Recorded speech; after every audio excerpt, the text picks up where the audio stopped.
Hey guys, today I'm going to be showing you 3 different Halloween inspired makeup looks. First up, we have a Euphoria makeup.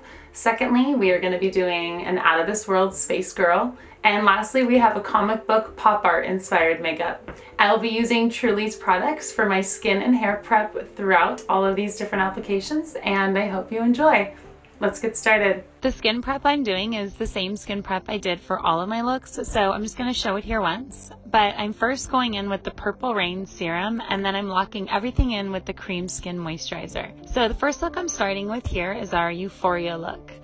I'm using Painterly by MAC on my eyes as a base. I'm applying this with my fingers for a really smooth application, and then I'm going to use the Carla Cosmetics Pressed Shadow in Lullaby all over my lid, and I'm swooping the corner out in a little bit of a cat eye shape.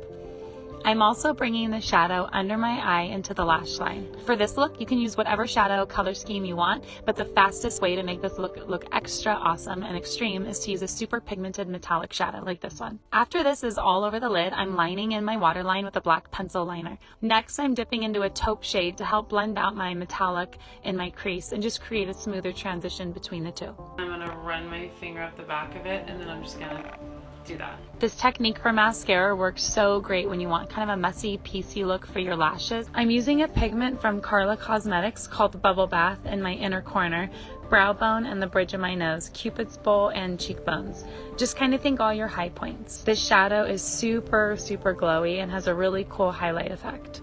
Next are these awesome little gems. You can totally leave these out if you want to look just to be shadow, but I think that this really emphasizes that cool Euphoria vibe, and it just really helps to add a little extra pop. I'm just sticking these on with some individual standard lash glue. I arranged them around my brow because I just wanted to suit my face a little bit better, but you can do a halo in your crease or on above your eyelid if you want. I'm going to finish this look off with a little bit of an iridescent lip gloss, and bam, this face is done. Starting off with the hair, I'm going in with some hemp oil to get the ends of my hair nice and hydrated, and so they're going to be really piecey and manageable when I go for my funky little vibe. Also, the character Jules, who this look is modeled after, always has sort of greasy bangs, so if you really want to just send it, you could always add a little bit extra hemp oil. I'm basically just going to tie my hair up in a ponytail and then carry out in a messy bun, leaving my front pieces out. Think like curtain bangs, but maybe even a little bit more.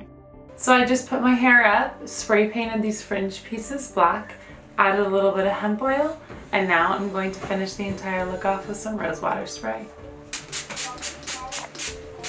Okay, and here's the finished look. I went for more of a rocker vibe with my final costume and just went in with the jewelry to feel extra Euphoria. And you can just kind of push the limits, whatever you're feeling for this one. So now we're going to be jumping into our next look, and since 2020 was nothing short of out of this world, I figured an alien look would be awesome. So now I'm just going to be using the rose water spray to help seal in some moisture for my skin and my hair. I'm going to put my hair up first into 2 pigtails, again leaving out my front little curtain bang pieces, and then I'm going to turn this into space buns and secure everything with elastic bands. Here's the look with some silver spray in my hair. The first step that you want for this look is going to be painting my entire face green. I also carried this down to my neck. You can mix a green and a white paint pot that you get at the drugstore or at any Halloween supply. I'm then going to go in with a pink shade all over my lid and just smoking it out under the eye. Now I've decided to do my lips because I definitely was feeling a little bit like a goblin, and this nice bright color of coral really helps add a little bit of life to this look. I'm using this white paint pot underneath my eyes the same way you would do if you were just going to be applying some concealer. This is just helping to create some extra nice highlighting dimension. I'm going to go over it with a metallic and super iridescent baby pink to help blend out my coral on my lid. Then I'm going to use an angle brush to line my lids with black. I'm also going to do my waterline just to make sure that anything that has a little bit of my natural skin color showing looks way more intense as I make it black. Off camera, I went ahead and applied some lashes, and I feel like you can definitely go for some really crazy and hyper intense lashes if you want.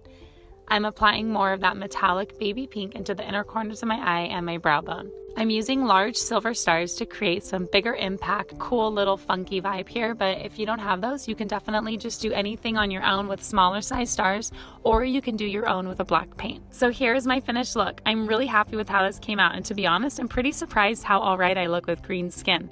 I styled mine with an orange jumpsuit, but you can definitely just go for an all silver metallic look if you really wanted. So lastly, here on our final look, I have our awesome moody comic girl look. I prepped my skin in my hair using the Truly Unicorn Locks hair mask.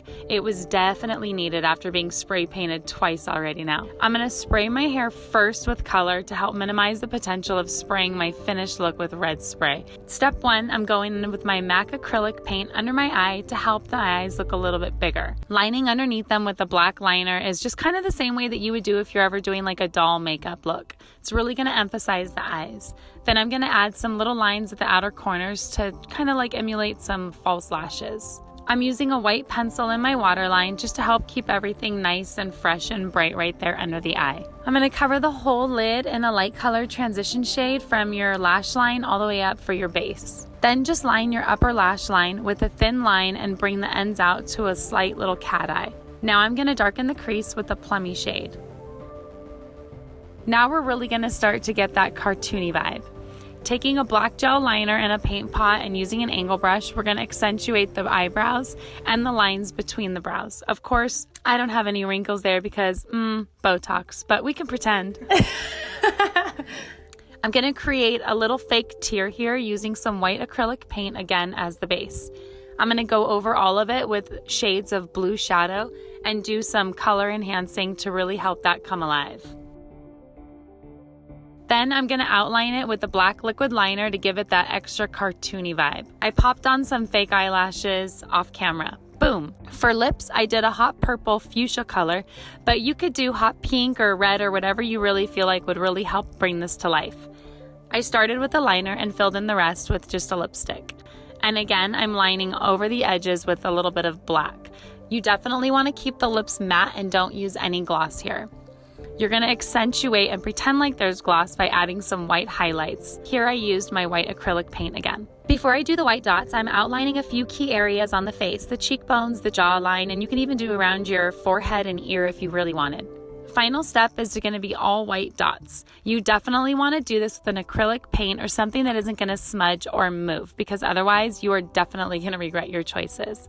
I decided to do this all over my neck as well, just to kind of bring it down and add a little extra oomph. And here's the final look. I'm crying over no one. I'm just sad because filming is all done and these looks took all day, and now I have to go scrub this off because it is not even Halloween yet. Trick or treat. Okay, I hope you guys enjoyed our looks that we showed you today and that you feel inspired to try some of them out on yourselves. Have a safe and happy Halloween.